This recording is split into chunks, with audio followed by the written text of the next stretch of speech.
அனைவருக்கும் கோபிநாத்தின் அன்பு வணக்கங்கள் நண்பர்களே. வருகின்ற திங்கட்கிழமை அன்னைக்கு திருவாடிப்பூரம் அப்படின்னு சொல்லக்கூடிய அந்த ஆடி மாதத்தினுடைய பூர நட்சத்திரம் அப்படிங்கிறது வருது.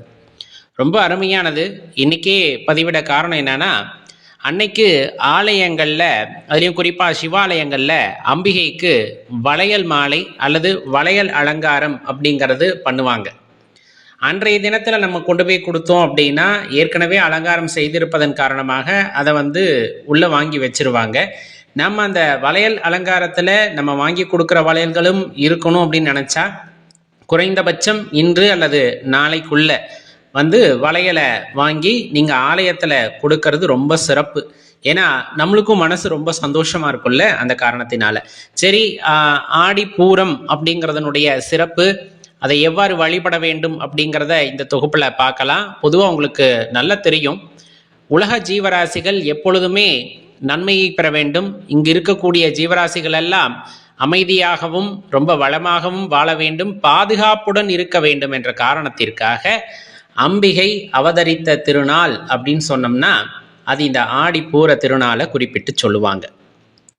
இதில் ரொம்ப முக்கியமான விஷயத்த சொல்லணும் அப்படின்னா, பூமாதேவி ஆண்டாளாக இந்த பூமியிலே அவதரித்த திருநாளும் இந்த ஆடி பூரம் தான் அப்படின்ட்டு குறிப்பிட்டு சொல்லப்படும். சிறப்பு வாய்ந்த நாள்.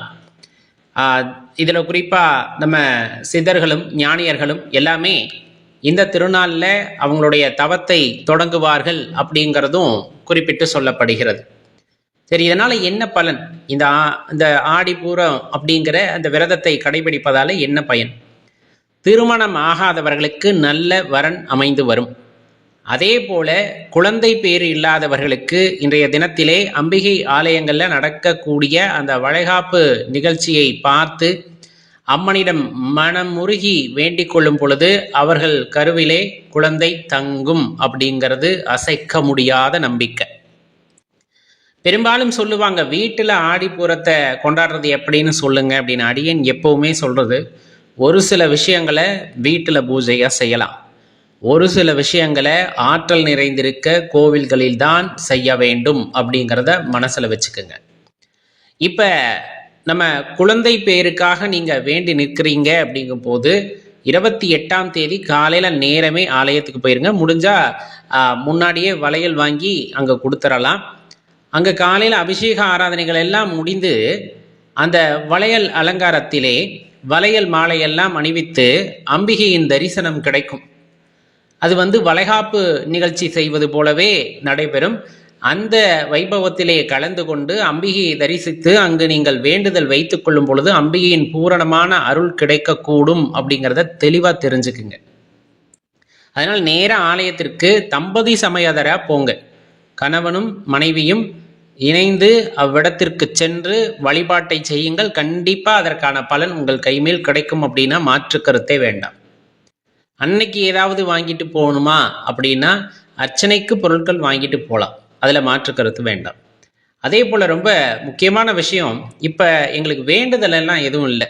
இப்போ திருமணம் அப்படிங்கிற வேண்டுதலோ குழந்தை பேரு அப்படிங்கிற வேண்டுதலோ இல்லை. நாங்கள் வீட்டில் செய்யலாமா பூஜை அப்படின்னா கண்டிப்பாக செய்யலாம்.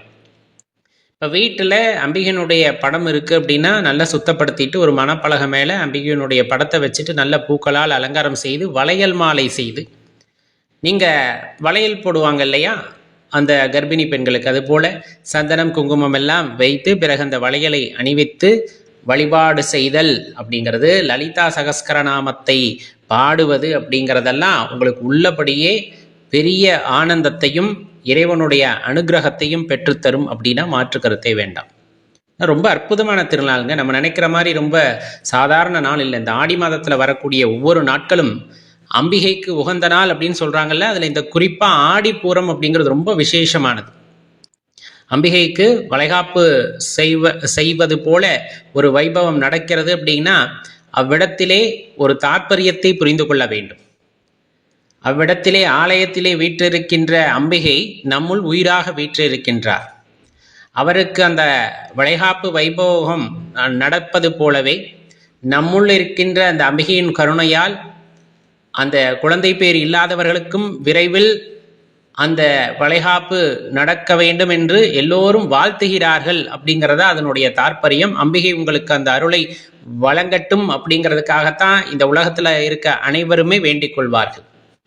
அதனால அந்த வைபவத்தில் கலந்து கொள்ளுங்க. ரொம்ப முக்கியமாக செய்ய வேண்டியது அப்படின்னு பார்த்தோன்னா, அன்றைய தினத்திலே ஆலயத்திற்கு வருகின்ற பெரும்பாலுமானவர்கள், நம்மளால எல்லாத்துக்கும் செய்ய முடியாதனாலும் அங்கே வருகின்றவர்களுக்கு ஒரு 5 அல்லது 6 பேருக்காவது கை நிறைய கண்ணாடி வளையல்களை அணிவித்து விடுங்கள்.